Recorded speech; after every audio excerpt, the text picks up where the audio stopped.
요한계시록 12장 13절에서 17절 말씀을 통해서 싸우려고 서 있는 용이라는 제목으로 하나님 말씀을 함께 나누겠습니다.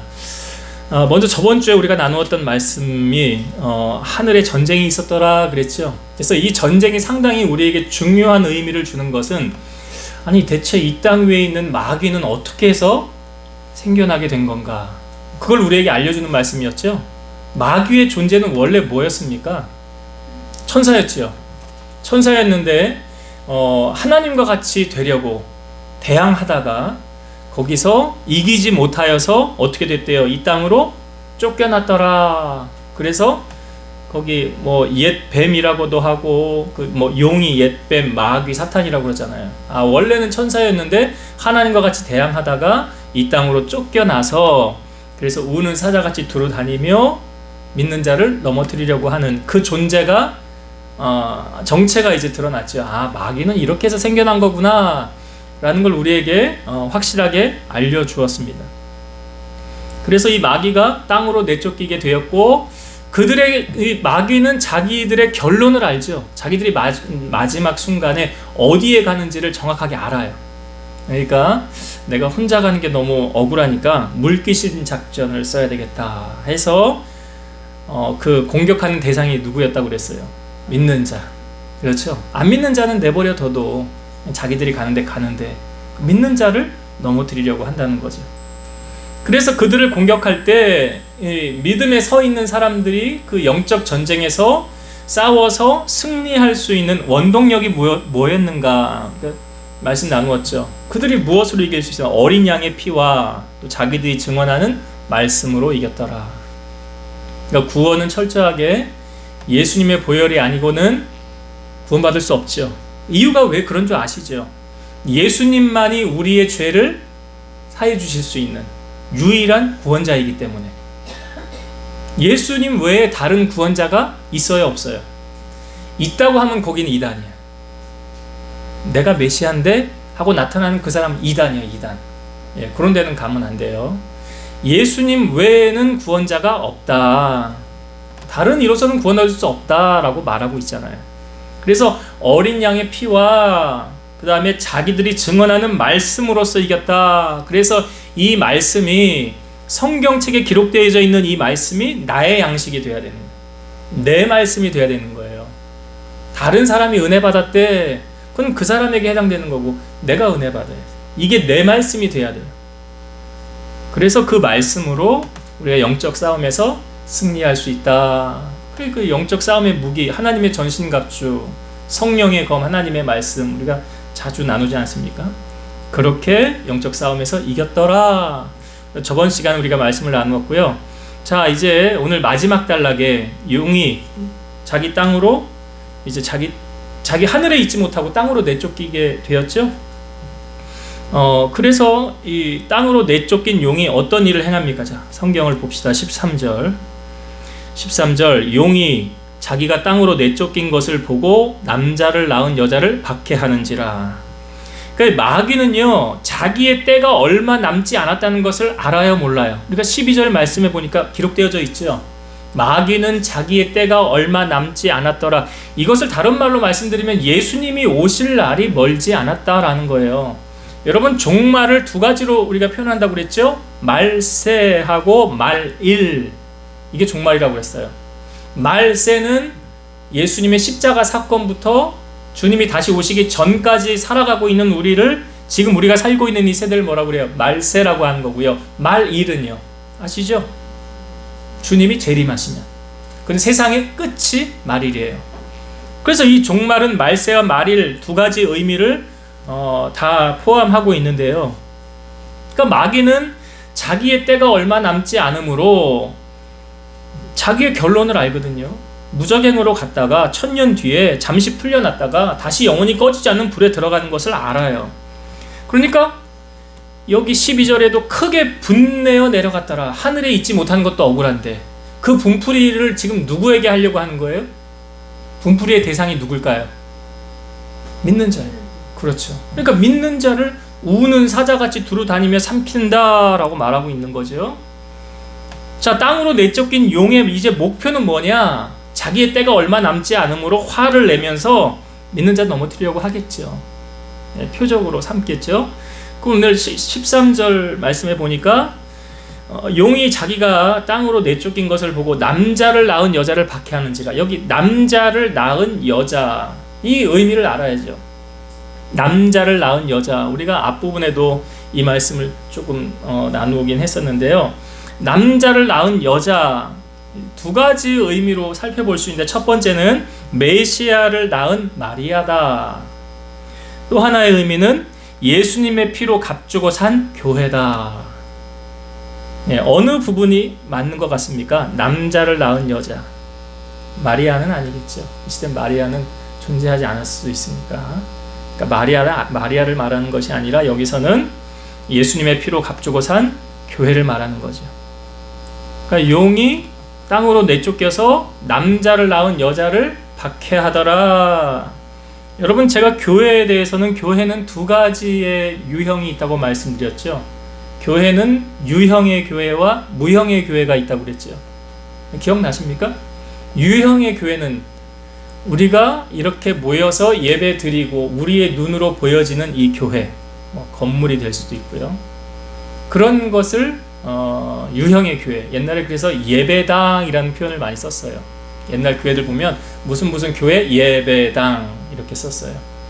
그것이 바로 유형의 교회예요. 그러니까 성도들이 모여서 예배를 드리는 장소, 유형의 교회. 그럼 무형의 교회는요? 무형의 교회는 사람이에요. 우리 각 사람.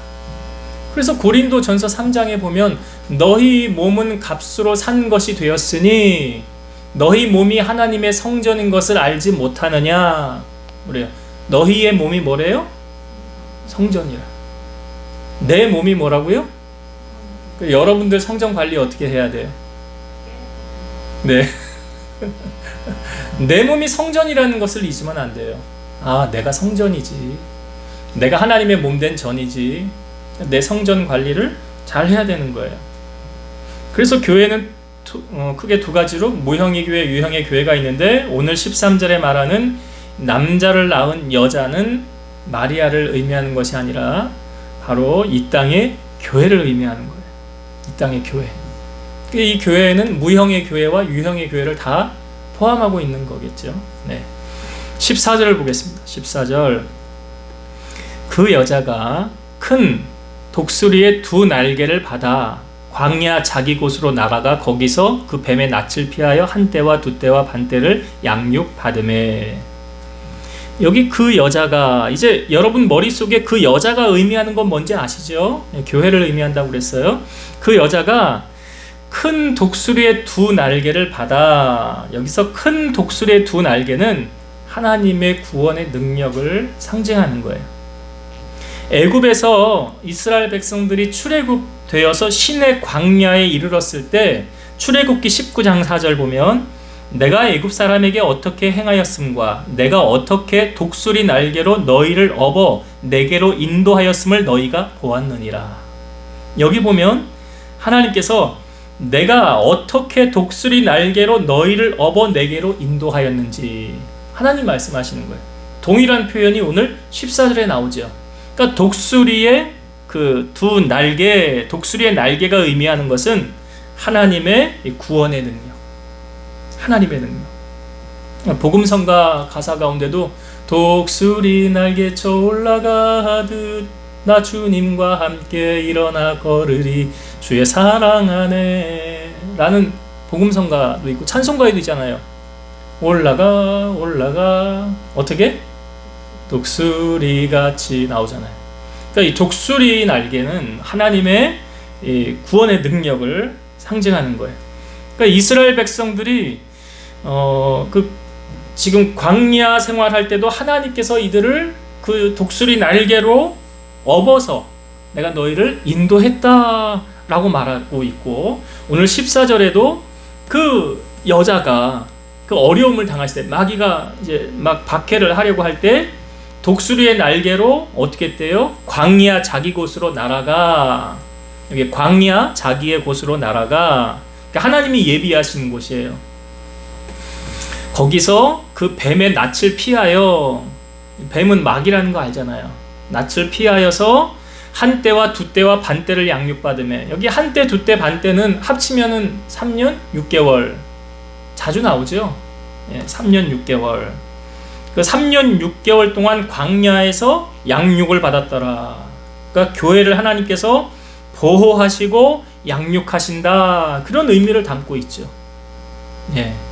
여기서 이 교회는 두 가지, 유형의 교회, 무형의 교회를 여러분들이 꼭 묵상을 하면서 말씀을 접하면 더 쉽게 이해가 될 겁니다. 그렇게 하나님께서 지금 위기가 닥쳤을 때 하나님께서 피난처인 광야로 인도하여서 거기서 3년 6개월 양육을 받게 하셨더라. 15절의 말씀을 봅니다. 여자의 뒤에서 뱀이 그 입으로 물을 강같이 토하여 여자를 물에 떠내려가게 하려 하되, 그 뱀이 지금 여자를 어떻게 계속 공격을 하는데, 어떻게 하는데 그 입으로 물을 강같이 토하여, 물을 강같이 토한다는 표현은 이제 홍수를 일으킨다는 거죠. 그래서 이 홍수는 심판과 환란을 의미하는 거죠. 심판과 환란.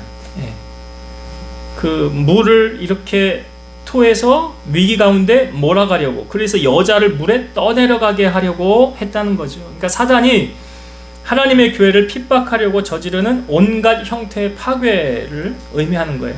그러니까 여기서 보듯이 마귀는, 이 뱀은 끊임없이 공격을 하고 있다는 것, 넘어뜨리려고 하고 있다는 것, 믿는 자를 넘어뜨리려고 한다는 것을 보여주고 있죠. 자, 16절을 봅니다. 땅이 여자를 도와 그 입을 벌려 용의 입에서 토한 강물을 삼키니. 자, 지금 뱀이 그 물을 내어가서 이제 물에 떠내려가려고 공격을 하려고 했는데 어떤 일이 벌어졌습니까? 16절에 반전이 있지요. 땅이 여자를 도와 그 입을 벌려, 땅이 입을 벌려서 용의 입에서 토한 강물을 삼켜버렸더라. 그러니까 누가 지금 개입한 것 같습니까? 여기 하나님이 개입한 거죠. 하나님은 성도들을 해하고자 하는 사탄의 수많은 이 체계에서 성도를 보호하신다는 거죠. 보호해 주시는. 그러니까 땅이 입을 벌려서, 그들이 사탄이 공격을 물로 휩쓸어 가려고 했지만 땅이 입을 벌려 물을 삼켜버렸더라. 자, 17절 마지막 절 봅니다. 용이 여자에게 분노하여 돌아가서 그 여자의 남은 자손 곧 하나님의 계명을 지키며 예수의 증거를 가진 자들과 더불어 싸우려고 바다 모래 위에 서 있더라. 이 용이 그 여자에게 분노하여서 화를 내면서 돌아가서 그 여자의 남은 자손, 그 여자의 남은 자손, 이 여자는 계속 말씀드렸지만 교회 신앙 공동체를 말하고 있고요. 여자의 남은 자손은 뭘 의미합니까? 신앙 공동체 중에서 사탄의 핍박으로 인해 순교당하는 개인으로서의 성도들, 그게 여자의 남은 자손이에요. 그러니까 끝까지 신앙 공동체에서 사탄의 공격에도 불구하고 믿음을 잃지 않고 그 신앙을 지키는 자들. 그러니까 사탄은 예수 그리스도의 머리로 한 성도들의 공동체인 교회 자체를 파괴할 수는 없지만 남은 자손, 여기서 말하는 남은 자손들 있죠. 곧 하나님의 계명을 지키며 예수님을 그리스도로 증거하는 성도 개개인들은 핍박하고 공격할 수 있기 때문에 계속해서 그 남은 자손들을 공격하려고 한다. 그러나 성도 개개인을 향한 사탄의 공격이 가능하다 할지라도 결코 사탄이 승리하리라고는 말할 수 없다. 왜 그러느냐? 사탄이 예수님을 핍박해서 십자가에 매달았을 때 그가 승리한 것처럼 보였죠. 저 예수 죽었다. 십자가에서 죽었다. 사탄이 이겼다. 하감의 권세, 그 공중 권세 잡은 자가 이겼다 하고 승리하는 것처럼 보였죠. 예수님이 패배한 것처럼 보였지만 예수님은 사망 권세를 이기시고 사흘 만에 부활하셨죠. 부활하셔서 사망 권세를 이기신 거예요. 마찬가지로 사탄이 성도 개개인을 핍박하고 순교시킬 수는 있으나 결국 성도들에게 궁극적인 믿음의 승리를 이걸 안겨주는, 우리로 하여금 결국은 여기 예수의 남은 자들이, 신앙을 지킨 자들이 결국은 승리한다. 누구처럼요? 예수님처럼 승리한다 라는 것을 우리에게 알려주고 있습니다. 그래서 오늘 이 13절에서 17절의 말씀을 통해서 제게 주시는 은혜 한 두 가지로 함께 말씀을 생각하며 은혜를 나누고자 하는데요. 첫 번째는 14절의 말씀에 보니까 그 여자가 큰 독수리의 두 날개를 받아 광야에 가서 뭐 합니까? 거기 날아가서 거기 피하여서, 뱀의 낯을 피하여 한 때와 두 때와 반 때를 양육받음에 그랬죠. 양육받음에. 그러니까 여자를 광야에서 지금 양육시키시는 하나님, 광야에서 지금 양육시키시는 하나님. 여러분, 하나님이 일꾼을 이렇게 지명하여 부르시죠. 너는 내 것이라 그러죠. 그리고 하나님의 일을 감당하게 하죠. 근데 하나님께서 그 다 완성된 완성품을 만들어서 데려다가 하나님의 일꾼으로 쓰는 경우가 많습니까? 아니면 부족하지만 연약한 부분이 많지만 그럼에도 불구하고 데려다가 하나님이 쓰는 경우가 많습니까? 제가 이런 말 했잖아요. 완벽한 인간은 없다.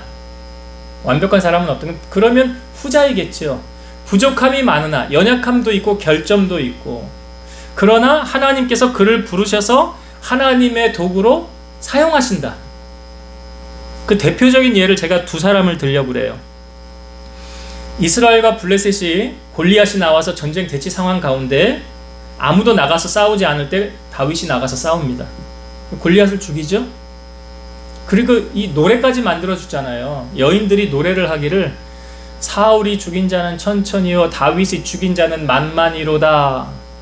그러니까 천하고 만하고 비교를 해서 지금 사울보다 누가 더 높다는 이야기입니까? 다윗이 우리나라를 구했으니까. 근데 다윗이 그때부터 이제 장밋빛 펼쳐질 줄 알았어요. 탄탄대로 걸을 줄 알았어요. 그런데 그때부터 시작된 것이 무엇이었습니까? 광야 학교가 시작됐어요. 이제 다윗은 떳떳하게 자기를 드러내고 다니지 못해. 왜? 사울이 다윗을 죽이려고 쫓아다니는 거예요. 그러니까 다윗은 이제 뭐 죄를 지은 것도 없고 잘못한 것도 없는데 광야를 떠돌아다니면서 도망자의 신세로 하루아침에 다윗의 신세가 바뀌어진 거예요. 다윗이 그때 이제 광야로 들어간 거죠. 그런데 여러분, 성경에 이렇게 기록되어져 있어요. 사무엘상 23장 14절, 다윗이 광야의 요새에도 있었고 또 십광야 산골에도 머물렀으므로 사울이 매일 찾되 하나님이 그를 그의 손에 넘기지 아니하시니라. 사울이 다윗을 죽이려고 매일 찾았지만 하나님이 다윗을 사울의 손에 넘기지 아니하셨더라. 그러니까 참새 한 마리도 하나님 허락 없이는 떨어지지 않는다고 그러잖아요. 그러니까 사울이 그렇게 다윗을 죽이려고 했지만 하나님이 다윗을 죽이지 못하게 한 거예요. 그리고 그냥 훈련의 교사로 사울을 붙이는 거예요. 이 광야 학교가 다윗의 인생에 있어서 밑거름이 된 거 아닙니까? 그래서 다윗이 이제 사울이 죽고 난 다음에 헤브론에서 유다의 왕으로 7년 6개월 있었고 예루살렘에서 33년 있었는데, 다윗이 왕위의 자리에 앉은 다음에 사무엘하 5장 12절 말씀 보면, 다윗이 여호와께서 자기를 세우사 이스라엘 왕으로 삼으신 것과 그의 백성 이스라엘을 위하여 그 나라를 높이신 것을 알았더라. 하나님께서 자기를 세워서 왕 삼으신 것, 그의 백성 이스라엘을 위하여 그 나라를 높이신 것을 알았더라. 그러니까 다윗에게 있어서 이 광야 학교, 그곳에서 사울을 붙여서 다윗을 만들어 간 거 아니에요? 만들어 간 거잖아요. 광야 학교에서. 여러분, 다윗이 엄청난 그 큰 왕국을 이루는 그 밑거름에는 뭐가 있었냐면 다윗의 이 광야 학교가 있었다는 거예요. 그러니까 하나님이 어떻게 보면 이것도 좀 공평하다라고 생각되는 부분이 뭐냐면, 고난을 좀 세게 받은 사람들 있죠. 고난을 정말 감당할 수 없을 만큼 다른 사람에게 이게 비교도 물론 될 수 있겠지만 너무 세게 하나님이 다뤄가시는 사람들 있잖아요. 예를 들면 오늘 다윗 보세요. 한 나라의 최고 권력자가 얘 잡아와, 죽여와도 괜찮아, 시체만 갖고 와, 내가 그러면 어마어마한 상급을 줄게. 여러분, 우리가 다윗의 입장이었다고 한번 해보세요. 그럼 얼마나 괴롭겠어요. 다리 한번 두 발 쭉 뻗고 편하게 잠이나 자겠냐고요. 어느 누가 들어와서 어느 순간 칼로 그냥 나를 찌를지 모르는데, 계속 도망 다녀야 되는데, 그것도 최고 권력자가 사람을 풀어서 나를 잡으려고 하는데 보통 고난 아니죠? 그런데 이 고난 뒤에 하나님이 갚으시는 것을 보면 왜 그 사람에게 이렇게 큰 고난을 주었는지 이렇게 하시려고 그랬구나 라는 답이 나오잖아요. 그러니까 이것도 감당할 만큼 하나님이 허락하시는 거예요.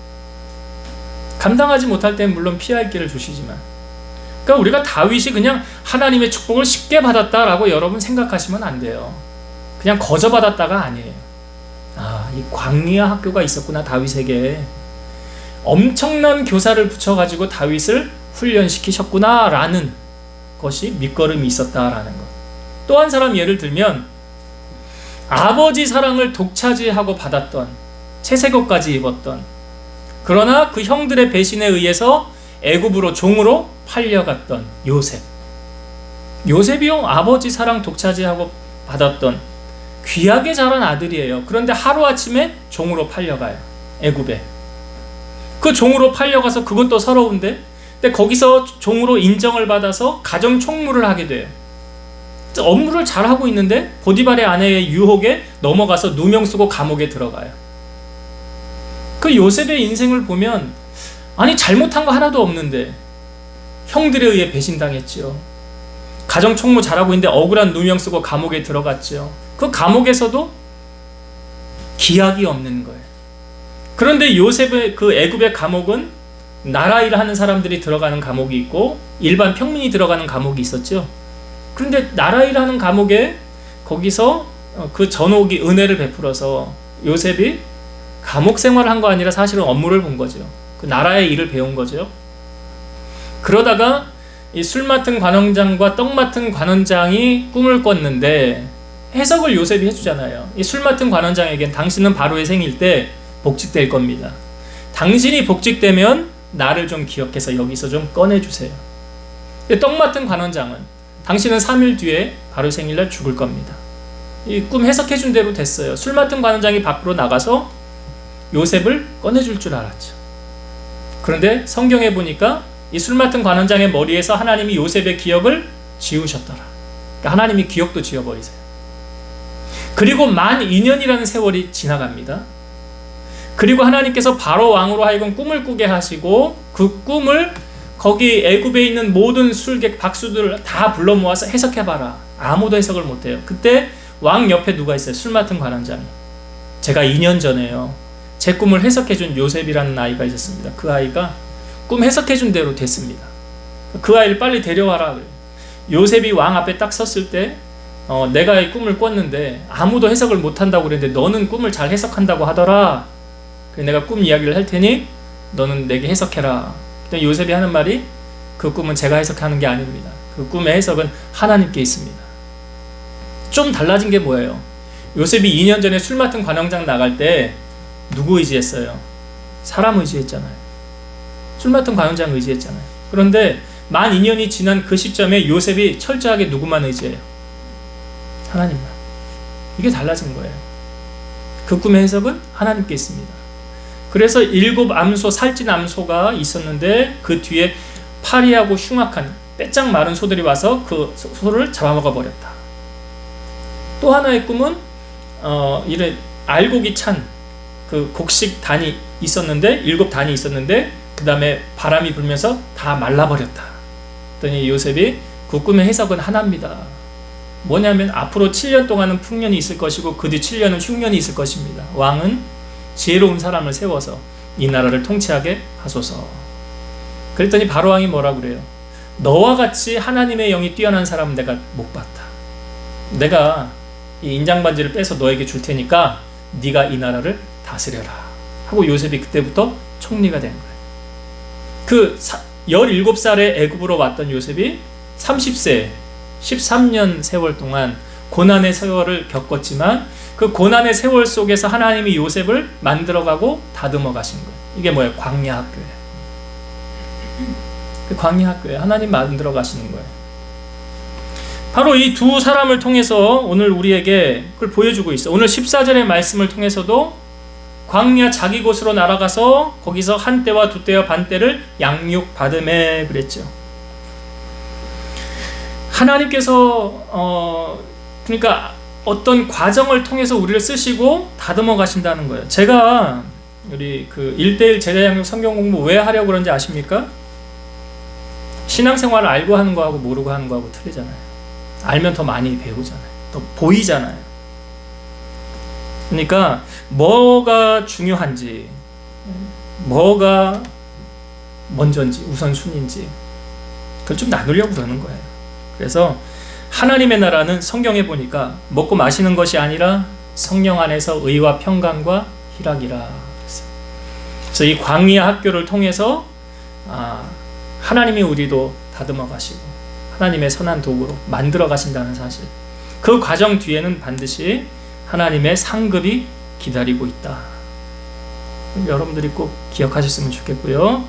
또 한 가지 나누고 싶은 은혜는 지금 이 용이 끊임없이 그 여인을 공격하려고 그러잖아요. 이 여자는 뭘 상징한다고 그런지 이제 아시죠? 그런데 이 용과 여인의 싸움에서 사실은 용의 대적이 여인이 아니라 누구냐면 하나님이라는 거죠. 용의 대적은 사실 이 용이 하늘에서 왜 쫓겨났다고 그랬어요? 뭐와 같이 되려고 하다가? 그렇죠. 하나님과 같이 되려고 하다가 쫓겨난 거예요. 그러니까 이 용이 여인을 공격했다는 것은 하나님께서 이 여인을 지금 피신시켰죠. 그리고 용이 여인을 삼키려고 할 때 땅이 물이 나와서 이 여인을 보호했죠. 결국 용은 교회와 성도와 싸우는 그런 성도 개개인이 영접하고 고백하고 증거하는 하나님의 진리를 헤아리려고 하는 것처럼 보이지만 사실은 하나님과 대항하는 거예요. 그러니까 우리가 하나님을 사랑하면 사랑할수록 그 사랑이 크면 클수록 마귀의 공격은 클까요? 작을까요? 크다는 거예요. 이게 영적으로 맞물려 있기 때문에 그래요. 근데 여자를 핍박하고 박해하고 삼키려고 했으나 이 실패했죠. 그리고 이 여자의 남은 자손에게 이제 어떻게 하려고 합니까? 17절을 다시 한번 볼게요. 17절. 용이 여자에게 분노하여 돌아가서 그 여자의 남은 자손 곧 하나님의 계명을 지키며 예수의 증거를 가진 자들과 더불어 싸우려고 바다 모래 위에 서 있더라. 여자의 남은 자손, 이 사람들은 어떤 사람들이라고요? 하나님의 계명을 지키고 예수의 증거를 가진 자들. 사단은 예수 그리스도와 교회 전체를 이길 수는 없지만 신앙 공동체 중에 어떤 사람, 즉 하나님의 계명을 지키며 예수의 증거를 가진 자들 개개인들과 또 다른 싸움을 하기 위해 바다 모래 위에 서 있더라. 여기 바다 모래 위에 바닷가가 상징하는 건 뭐냐면 강력한 세력을 지닌 반기독교 국가를 상징하는 거예요. 반기독교 국가. 지금 이게 요한계시록의 시대적 배경 여러분 아시잖아요. 로마잖아요. 로마의 지금 그 도미티아누스가 민주를 박해하려고 하는 그 배후 세력에는 사단의 권세가 잡고 있는 것, 그걸 상징하고 있잖아요. 여자의 남은 자손에 대한 사단의 공격은 메시아 사상을 가지고 있는 하나님의 백성을 멸망시키려는 사단의 최후적 시도를 함축하고 있는 거예요. 그러니까 사단은 이처럼 영원한 불못에 떨어지기 전까지 기회가 닿는 한 성도를 공격하며 교회를 박해하기 시작한다. 계속. 그러니까 이 댐이 무너지는 것도, 여러분 댐이 어떻게 무너지는지 아시죠? 구멍 하나가 댐을 무너지게 만드는 거잖아요. 그러니까 공동체 안에 한 사람만 타겟 삼아 넘어뜨리면, 예수님이 어떻게 해서 십자가 지셨습니까? 누구 때문에? 누가 예수님 판 거예요? 그 12 제자 중에 한 사람이었잖아요. 가룟 유다가. 그 한 사람이 예수님을 판 거잖아요. 넘어뜨린 거잖아요. 성경에 보면 그 이스라엘 백성들이 이제 출애굽 광야 생활을 마치고 여리고성 무너뜨렸죠. 그리고 나 두 번째 성은 아이성, 작은 성이었어요. 그러니까 여호수아에게 저 성은 작으니까 우리가 조금만 가서 그냥 치면 쉽게 무너뜨릴 수 있을 겁니다. 전쟁하러 갔는데 어떻게 됐습니까? 그 전쟁에서 졌지요. 36명인가 정도 죽임을 당하고 전쟁에서 패배하게 됐어요.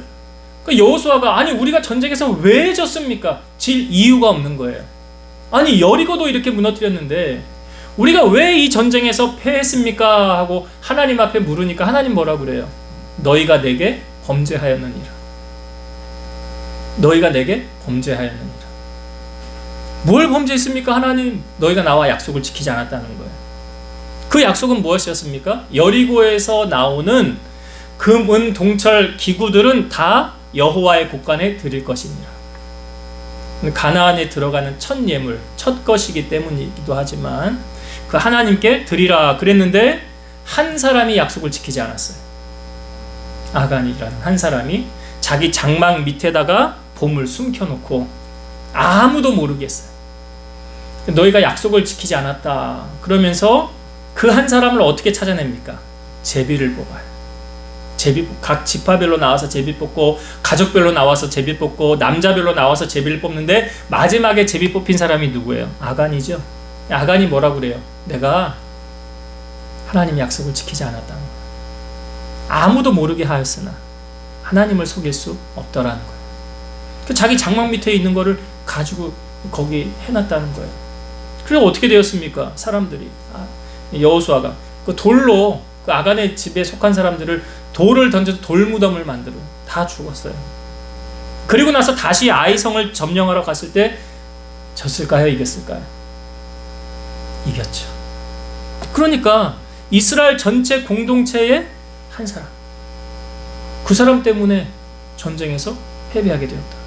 그러니까 마귀가 많은 사람을 타겟으로 삼지 않아. 교회도 한두 사람 넘어뜨려 헷가닥 하면은 이 사람 마귀의 앞잡이 되면 그 어려운 일을 닥치는 거예요. 그렇기 때문에 오늘 우리가 이 악한 마귀 나는 아니겠지라는 생각을 하시면 안 돼요. 나는 못 건드려. 누구도 예외 없어요. 누구도 예외 없어요. 넘어질 수 있어요.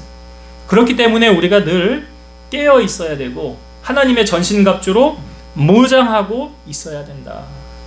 왜요? 마귀가 자기 때가 얼마 남지 않아서 발악을 하니까, 괴를 넘어뜨리려고 하니까. 그렇기 때문에 여러분들이 늘 깨어서 오늘 여기 17절에 나오는 여자의 남은 자손들, 끝까지 신앙을 지키고 믿음을 버리지 않는, 하나님의 계명을 지키고 예수의 증거를 가진 자들, 이런 자들의 편에 서서 최후 승리하시는 성도님들 되시기를 주의 이름으로 축원드립니다. 기도하시겠습니다.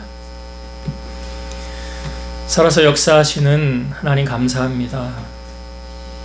영적 전쟁 가운데 때로는 우리가 주님의 그 보혈 안에 최후 승리하는 것을 압니다.